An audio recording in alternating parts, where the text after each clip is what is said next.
अब हम सीखेंगे कि rate, velocity, speed of chemical reaction को मेजर कैसे कर लेते हैं।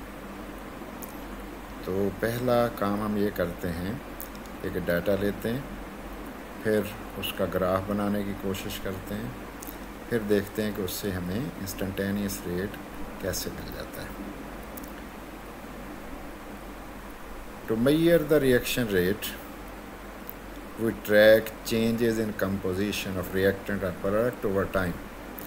याद रखिए, आपको दो चीज़ें चाहिए। एक आपको चाहिए स्टॉपवॉच, जिससे आप टाइम के मुताबिक चल सकें कि पहली रीडिंग आपने लेनी है 0 पे, फिर आपने लेनी है 50 सेकंड पे, फिर आपने लेनी है 100 पे, फिर 150 पे, फिर 200 पे, फिर 250 पे। ज़ाहिर वो स्टॉप वॉच आपकी हेल्प करेगा। और जो दूसरी चीज़ हमें क्या चाहिए, कंसंट्रेशन। ये कंसंट्रेशन मेजर करना थोड़ा मुश्किल होता है। तो देखते हैं क्या तरीके हैं। दो तरीके राइज हैं दुनिया में। एक को कहते हैं केमिकल मेथड, एक को कहते हैं फिज़िकल मेथड। फिज़िकल मेथड्स में इंस्ट्रूमेंटेशन आ जाती है, और केमिकल मेथड में कोई टाइट्रेशन टाइप, ब्यूरेट टाइप चीज़ें वो आ जाती हैं। तो देखिए, हम डिकम्पोजिशन ऑफ HI कर रहे हैं, और इस डिकम्पोजिशन के लिए ये हमारी इक्वेशन है 2HiH2 और I2 बन रहा है। डिकम्पोज होके हाइड्रोजन आयोडाइड, हाइड्रोजन आयोडीन बन रही है, और उसका हमने डाटा इकट्ठा कर लिया है। ये टेबल है। टाइम 0 है तो 0.1 है, 50 पे, 100 पे। ये हमने इधर फिज़िकल और केमिकल मेथड से ये पता कर लिया है, और एक ग्राफ भी बना लिया। X एक्सिस पे हमने टाइम ले लिया है, Y एक्सिस पे हमने कंसंट्रेशन ले ली। देखो ना, एक बेक डिवीजन 50 के बराबर इधर ली हुई है हमने, और इधर एक बेक डिवीजन किसके बराबर ली हुई है, 0.01 के। फिर 0.01 ऐड करोगे, ये बन जाएगा, फिर इस तरह चलता जाएगा। फिर उसका टेंजेंट टू द कर्व ले लोगे। ये देखो लिया हुआ है हमने, कितने पे लिया हुआ है, इस टाइम पे 100 पे लिया हुआ है। लाइन खींच ली है, देख लीजिए ये। और इसका ये कौन है, बेस। ये टाइम आएगा dt, जिसे हम कहते हैं। ये कौन आएगा, dc आएगा। ये देख ले रहे हैं। अब दो चीज़ें हमारे पास आ गई। अगर हम dc, ये कंसंट्रेशन किसके, d change in concentration of HI है, और ये कौन है, dt, जो टाइम में ढूंढ लें तो हम इंस्टेंटेनियस रेट फाइंड कर लेंगे। फाइंड ग्राफिक मेथड आ गया। ये हम देख लीजिए, ग्राफ दोबारा बनाया। सारी बातें वही हमने की, उसी डाटा को, टेबल को यूज़ करते हुए। कर्व फॉल हुआ क्योंकि HI रिएक्टेंट था, being used up, consumed up हुआ। Steepness of the curve shows, ये कमी आ रही है, इसमें रेट में कमी आ रही है। और रेट हमने गिवन टाइम पे 100 सेकंड पे ढूंढना। ये 100 सेकंड है हमारा, उस पर हमने टेंजेंट टू द कर्व ले लिया, ऐसे ही है। और मेजरिंग स्लोप की है, तो change in concentration of HI divided by dt से हम आंसर कैलकुलेट कर लेंगे। गौर करें, अगर d चेंज इन, जो HI की कंसंट्रेशन है, स्मॉल चेंज जो हुई है, 0.08 ये लिखा हुआ है इस कोने पे देखो, और ये वाले कोने पे देखो 0.04 लिखा हुआ है, नज़र आ रहा है ना। ये A वाली जगह पे के कोने पे और C वाले के कोने पे देखो 0.04, डिफरेंस निकाल लो, 0.04 मोल पर dm3। dt ढूंढो। ये देखो, इसके सामने ये ग्रीन सी लाइन मैंने लगा दी है, तो ये 150 से थोड़ा सा आगे, लेकिन समझाने के लिए इधर से यूज़ कर रहा हूँ। वैसे तो ये 1 बनेगी आपके 75, लेकिन मैं समझाने के लिए इधर से ले रहा हूँ, आपको ज़रा समझ अच्छी आ जाएगी। 150 ये हो गया, उसमें से 0 माइनस कर दो, 150 सेकंड। अब हम वैल्यू क्या रखेंगे, 0.04। ये वैल्यू निकली थी डिफरेंस किसकी, change in concentration of HI, और 150 में डिवाइड कर दो। अगर 175 तक जाते हो यहाँ पे, ये वैसे इस डायग्राम में जो बुक में है वो 175 तक जाता है, 25 और आ जाते हैं। ठीक है जी, क्योंकि आधा तकरीबन हो गया हुआ है ना, 27 समझ लो, अगर बना ले 20 के करीब, यानी कि 170 आएगा यहाँ पे। गौर करो, ये 50 से थोड़ा सा, ये देखें, निसफ नहीं है, आधा नहीं है, आधा होता 25, आधे थोड़ा पीछे 20। चलो उसको हम निकाल सकते हैं। ये आंसर हमारे पास आ गया, और इसके यूनिट क्या होंगे, मोल पर dm³ पर सेकेंड। की ऑब्जर्वेशंस क्या हो गई, रेट हाईएस्ट है एट द स्टार्ट, वो हमें समझ आई हुई है। रिएक्टेंट बहुत सारे हैं, rate of conversion of reactant and product fast होता है। टाइम गुजरता है तो रिएक्टेंट यूज अप हो जाते हैं और रेट में कमी आ जाती है। अब हमने देखना है कि ये पता कैसे लग जाता है कि कंसंट्रेशन कितनी है। केमिकल मेथड पहले हम डिस्कस करते हैं। ब्यूरेट है, इसमें बेस लेना होता है या एसिड लेना होता है, डिपेंड करता है कि कोनिकल फ्लास्क में क्या है। स्टॉप कॉक है, कंट्रोल कर सकते हैं, इसको ब्यूरेट कहते हैं। ये कोनिकल फ्लास्क है, इसमें इंडिकेटर डालना होता है। अब यहाँ पे एसिड भी डाल सकते हैं, बेस भी, जो हम डिस्कस कर रहे हैं अपने लेक्चर को, उसमें हमने यहाँ पे एसिड, एसिटिक एसिड वाला सोल्यूशन डालना है। तो यहाँ क्या डालेंगे फिर, बेस की भी मोलैरिटी नोन होगी 0.1 m, तो नोन का मतलब है स्टैंडर्ड होगी, और इंडिकेटर फिनाफ्थलीन होगा। तो देखते हैं कैसे करना चाहिए। मेजरिंग ऑफ कंसनट्रेशन, दो तरीके हैं, एक फिज़िकल मेथड है, एक कौन है, केमिकल मेथड है, वो मैं पहले बता चुका। ये केमिकल मेथड आ गया। इथाइल एसीटेट की हाइड्रोलिसिस कर दी, ये हो गया इतना हिस्सा इथाइल, ये एसीटेट, ये एसिटिक एसिड बना और इथाइल अल्कोहल बना। ये तो चलो न्यूट्रल है, ये तो एसिड है ना, इसका मतलब एसिड बनता जा रहा है, बनता जा रहा है, कंसनट्रेशन एसिटिक एसिड की सोल्यूशन में बढ़ती जा रही। आपने क्या करना है, जहाँ रिएक्शन हो रहा है बीकर में, फ्लास्क में, आपने पिपट की मदद से उसमें से 10 cm³ निकाल लेना है, कोनिकल फ्लास्क में डालना है।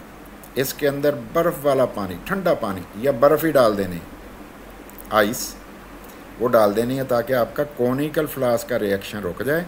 बीकर में जो हो रहा है या फ्लास्क में अलग से आप डाल के चीज़ें रखी हुई हैं, इथाइल एसीटेट, वाटर और एसिड भी उसके अंदर 2-4 कतरे, ताकि वो एसिड कैटलिस्ट उसको हम कहते हैं, वो फिर इसका रिएक्शन जारी उसने किया हुआ है।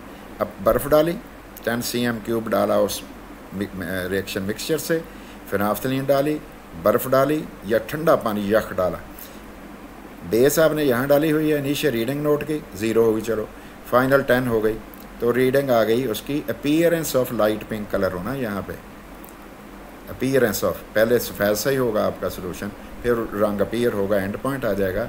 चलो 0 से शुरू किया, 10 पे आ गया, डिफरेंस आ गया 10 - 0, 10 cm³। फिर एक फार्मूला हमारे पास है, m1v1/n1 = m2v2/n2। उससे आप मोलैरिटी फाइंड आउट कर लो, ये आपकी कंसनट्रेशन मिलती जाएगी। मोलैरिटी का मतलब है मोल पर dm³, और उसका रिकॉर्ड मेंटेन करते जाओ। पे 0 टाइम, अगर 0 मिनट रखा था उस पर इतनी, ज़ाहिर है उस वक्त तो कुछ भी नहीं होगा एसिटिक एसिड।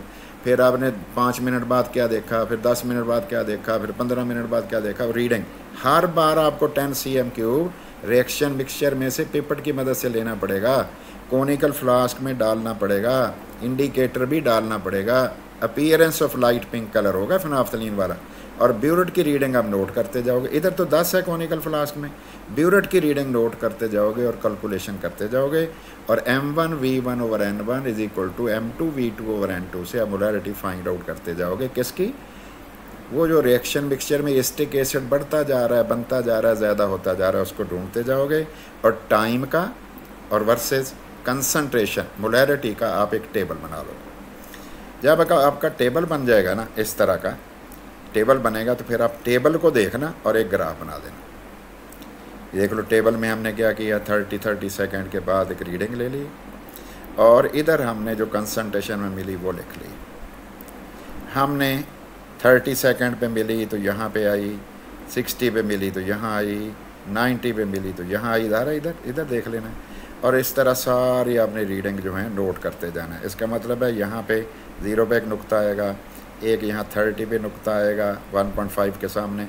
ये पॉइंट हैं बने हुए, लगाए नहीं मैंने, लेकिन आप इन तमाम पॉइंट्स को जोड़ दो। फिर क्या करोगे, मिड जहाँ नज़र आपको आए ना, वहाँ दरमियान सा, वहाँ पे आपने 90 सेकंड के ऊपर देखो पॉइंट लगा हुआ है, टेंजेंट लाइन खींच लेनी, इसका परपेंडिकुलर ले लेना है। ये कौन है, कंसंट्रेशन में तब्दीली उस पर्टिकुलर मोमेंट में, ये लिख दिया एसिटिक एसिड, और dt ये ऊपर लिखोगे, ये नीचे लिखोगे, आपके पास इंस्टेंटेनियस रेट निकल आएगा। ये फार्मूला मैंने लिखा हुआ है।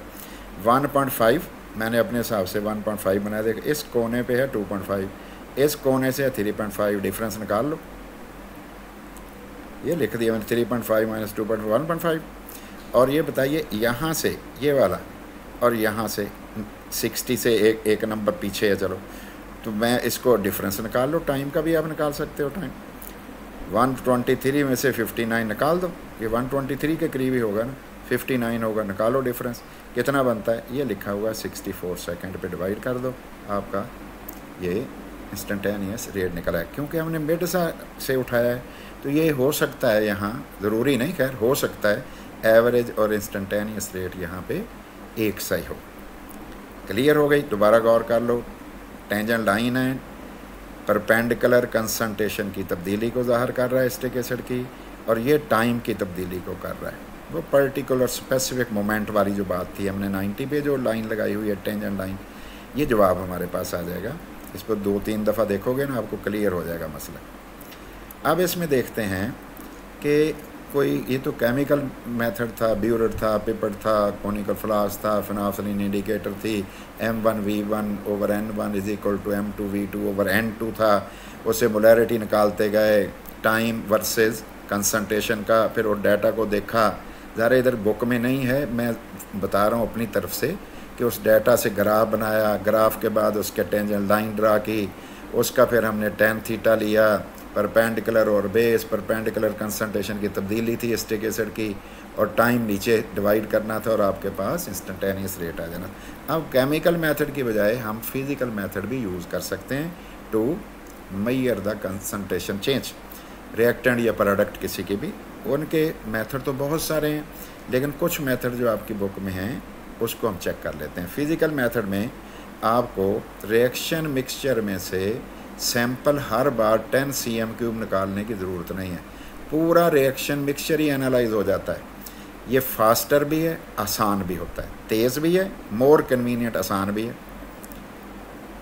ठीक है जी। कौन कौन से मेथड हैं देखिए अपनी बुक के मुताबिक। स्पेक्ट्रोफोटोमीट्री, कलरीमीट्री, रंग वाली, ये गौर करो, इसमें रंग नहीं है, इधर को जा रहे हैं रंग बढ़ता जा रहा है ना, जिसका मतलब कंसंट्रेशन बढ़ती जा रही है। Intensity of colour directly proportional to the concentration होती है।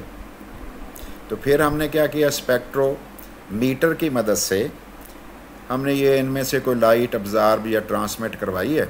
अब्जॉर्प्शन यूजुअली हम चेक कर रहे होते हैं, और उससे हमें पता लग गया है कि जी लाइट अब्जॉर्प्शन जो हुई है उसी से हमें कंसंट्रेशन जो स्पेक्ट्रोफोटोमीटर दे देता है, उसका नाम होता है स्पेक्ट्रोफोटोमीटर। उससे पता लग गया। फिर क्या हो गया, intensity of colour directly proportional to concentration होती है, जो चीज़ उसके अंदर मौजूद है। अगर रंग गहरा होगा, अब्जॉर्बेंस भी ज़्यादा आनी है, रीडिंग भी ज़्यादा आनी है, उसके लिए भी आपने टाइम वर्सेस कंसंट्रेशन का टेबल बनाना है, डाटा लेना है, फिर ग्राफ बनाना है, जैसे ग्राफ अभी एसिटिक एसिड में बनाया था। कलर प्रोडक्ट्स फॉर्मेशन आपने मॉनिटर कर लिया। और दूसरा मेथड ये है कि इलेक्ट्रिकल कंडक्टिविटी मेथड। इसमें जो रिएक्शंस में, जिन रिएक्शंस में आयंस की तादाद बढ़े या कम हो, उनके लिए इलेक्ट्रिकल कंडक्टिविटी मेथड बेस्ट होता है, क्योंकि जो कंडक्टेंस है ना वो directly proportional to the number of ions in solution होती है। देखते हैं, आयनिक्स रिएक्शंस के लिए है जहाँ पे आयन की कंसंट्रेशन बदले। सोल्यूशन की कंडक्टिविटी हम मेजर करते हैं कंडक्टोमीटर से। कंडक्टोमीटर इंस्ट्रूमेंट का नाम है, और उसका ताल्लुक से आयन कंसंट्रेशन से। कंडक्टिविटी की इंटेंसिटी वैल्यू कंसंट्रेशन से डायरेक्टली प्रोपोर्शनल होती है। फिर क्या करोगे, फिर आपने कंसंट्रेशन और जो टाइम के साथ हर अब 50 सेकंड के बाद या 100 सेकंड के बाद इक्वल इंटरवल आपने जो डिसाइड किया हुआ है ना, वो एक तरफ लिख लेना टेबल में, एक तरफ आपने कंसंट्रेशन लिखते चले जाना है फार्मूला अप्लाई करके। गो के हमें तो नहीं बताया जा रहा यहाँ बुक में कि फार्मूला अप्लाई करें, हम तो सिंपल बात सिर्फ एक रास्ता, एक पाथ देख रहे हैं, फार्मूले की बात हम नहीं कर रहे। इसलिए वो आपने बना लिया टेबल, किसका, टाइम का लिहाज रखते हुए कंसंट्रेशन के साथ। तो फिर उसका आपने ग्राफ बना लिया, ग्राफ बनाया, फिर उसका टेंजेंट टू द ग्राफ लोगे, फिर उसका dc/dt लोगे, आपके पास इंस्टेंटेनियस रेट आ जाएगी। तीसरा तरीका हमारी बुक कह रही है कि वॉल्यूम चेंज मेथड है, और इसमें गैस प्रोड्यूसिंग रिएक्शंस हम देखते हैं। ये वाला गैस रेंज कहलाती है, और इधर रिएक्शन हो रहा है, इससे मेजर करते हैं। और मान्यूट भी अगर आपकी वैल्यू बदलेगी ना वॉल्यूम की गैस के हवाले से, वो भी आप मेजर कर लोगे, सेंसिटिव चीज़ है। और फिर क्या करना है, हमने ट्रैक करना है, मेजरमेंट करनी है गैस वॉल्यूम चेंजेस की। किसको यूज़ करके, गैस रेंज को यूज़ करके, जिसके ऊपर निशान वगैरह वो लगे हुए होते हैं, सारी चीज़ें होती हैं। फिर आपने क्या करना है, वही काम फिर कर लिया। एक तरफ आपने रखा टाइम, वो बराबर इंटरवल रखने हैं, 0, 50, 100, 150, 200, 250 सेकंड, इस तरह। और उधर क्या करना है आपने, उधर आपने जो वॉल्यूम की चेंज आई है ना, तो वॉल्यूम की चेंज के साथ आपने ग्राफ बना लेना है। और वो वॉल्यूम की चेंज आएगी किन, गैसीय सिस्टम में, ऐसे ही होगा ना। तो फिर हमारा उसकी मदद से हम ग्राफ बनाएंगे। फॉलिंग भी हो सकता है, अगर रिएक्टेंट हुआ तो ऐसा ही होगा जैसा ये है, और अगर प्रोडक्ट में इजाफा हो रहा हुआ तो फिर ये ऊपर को बनेगा। चलो कमी आई कलर में, सपोज हम कहते हैं कमी आई, फिर आपने क्या कर लिया, ग्राफ बना लिया। ग्राफ बना के किसी, देखो ना शुरू में आप देख रहे हैं परपेंडिकुलर बड़ा, ये आपने टेंजेंट लाइन खींच ली है, इधर खींच ली है, मिड में खींच लेनी इधर या इधर, ये हो गया इसका परपेंडिकुलर, ये हो गया बेस। परपेंडिकुलर डीसी है और डीटी बड़ा है, इधर देखो डीसी बड़ा है, डीटी कम है, डीसी चेंज इन कंसंट्रेशन। तो इधर इसका मतलब शुरू में रेट तेज़ है और इधर कैसा है, दरमियाना, और लास्ट में चले जाते हैं। अगर हम यहाँ लाइन खींचते फिर स्लो और हो जाता। चलो इस स्लोप पे हमने पता कर लिया। इसका मतलब है समझ हमें ये आनी चाहिए कि जब हम रिएक्टेंट के लिए ग्राफ ऊपर को बना लेंगे, वो डाटा के मुताबिक टेबल में टाइम वर्सेस कंसंट्रेशन का, टाइम वर्सेस कलर का, टाइम वर्सेस कंडक्टिविटी का, टाइम वर्सेस वॉल्यूम का, टाइम वर्सेस कंसंट्रेशन का, ठीक है जी, या प्रेशर का, तो फिर हमारे पास ये इस तरह के ग्राफ आ जाएंगे। ग्राफ का हम tangent to the tangent line खींच लेंगे, लगा लेंगे, और उसका परपेंडिकुलर डिवाइडेड बाय बेस होगा, तो इंस्टेंटेनियस रेट हमारे पास आ जाएगा। ये देखिए हमारे पास है ब्यूटीन, 4 कार्बन वाली, इसमें एक डबल बॉन्ड, उसकी हम सपोज कर रहे हैं हाइड्रोजिनेशन। तो ज़ाहिर है ये C4H8 तो वक्त के साथ साथ क्या हो रहा है, फिर कम हो रहा है। आगे तो बन रहा होगा C4H10, ब्यूटेन बन रहा होगा। देखें ना इसमें कमी आ रही है, रिएक्टेंट में कमी आ रही। तो आपने क्या करना है, ख़ास जगह पे सपोज 40 पे, 30 पे यहाँ नुक्ता लगा लें, 20 पे, लेकिन ये देखो मिड सा यहाँ बनता है, हमें लग रहा है। अगर इस पे बना लगा लें, इस पे मिलता जुलता होगा, तो इसका टेंजेंट लाइन लें, परपेंडिकुलर, देखो ना कंसंट्रेशन ऑफ ब्यूटीन लिए, डिवाइड कर दिया टाइम पे, तो टाइम कैसे निकलेगा। ये देखो नीचे को मैं लाइन लगा रहा हूँ, इधर लगा रहा हूँ, तो मैं टाइम यहाँ देख लूँगा कितना फ़र्क है, फाइनल में से इनिशियल निकाल दूँगा, सब्ट्रैक्ट करूँगा, जवाब आ जाएगा। और इस कोने के सामने और इस कोने के सामने देखूँगा तो मेरे पास ये फाइनल वैल्यू होगी और ये वाली इनिशियल हो गई, तो हमारे पास चेंज इन कंसंट्रेशन भी आ जाएगी। और ऊपर लिख लूँगा change in concentration of butene, नीचे लिख लूँगा टाइम जितना लगा dt, तो मेरे पास इंस्टेंटेनियस रेट इसका भी आ जाएगा। Thanks for watching, subscribing and sharing.